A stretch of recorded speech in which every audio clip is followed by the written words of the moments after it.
আসসালামু আলাইকুম। সূরা ওয়াকিয়ার বাংলা অর্থ হইতে পড়া হইতেছে। পরম করুণাময় ও অসীম দয়ালু আল্লাহর নামে শুরু করছি। যখন মহা ঘটনা ঘটবে তখন তার সংকটে অস্বীকারী কেউ নেই। তা উঁচু নিচু হবে।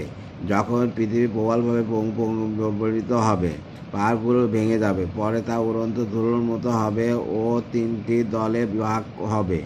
যারা ডানের দল হবে তারা কতই না উত্তম, এবং বাম পাশের দল কতই না নিকৃষ্ট, এবং সামনের দল অগ্রগামী।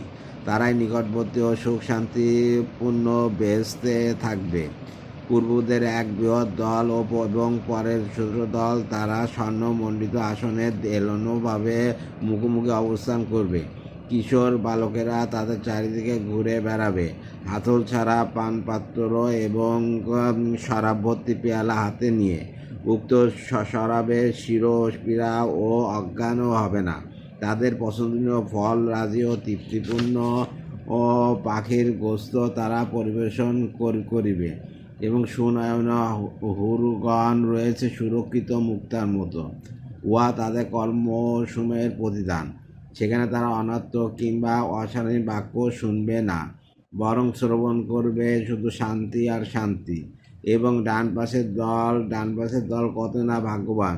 তারা থাকবে কাঁটাহীন কুল বৃক্ষ সারি সারি, কদলি বৃক্ষ ও সুবিস্তৃত ছায়ায়, স্বচ্ছ প্রবাহিত পানিতে ও প্রচুর ফলরাজিতে, যা শেষ হবে না ও গ্রহণ করতে কোনো বাধাও নেই। সেখানে আছে সুউচ্চ শয্যার সঙ্গিনী। তাদেরকে আমি বিশেষভাবে সৃষ্টি করিয়াছি। আমি চিরকুমারী বানিয়াছি মনোমুগ্ধকর সমবয়সী রূপে ডান দিকে লোকদের জন্য। তাদের এক বৃহৎ দল অতীতদের থেকে আর এক দল পরবর্তীগণ থেকে, এবং বাম পাশের দল কতই না নিকৃষ্ট। তাদের স্থান হবে দোজখের গরম বাতাস ও উষ্ণ পানির মধ্যে অতিকৃষ্ণ ছোঁয়ার ছায়, যা ঠান্ডা নয়, আরামদায়কও নয়। তাদের পূর্বের জীবন ছিল বিলাসিতার মতো এবং জঘন্য অপরাধের ভিতর লিপ্ত, এবং তারা বলতো, আমরা কি মরার পরে মাটিতে মিশে কঙ্কাল হয়ে পুনর্জীবিত হব?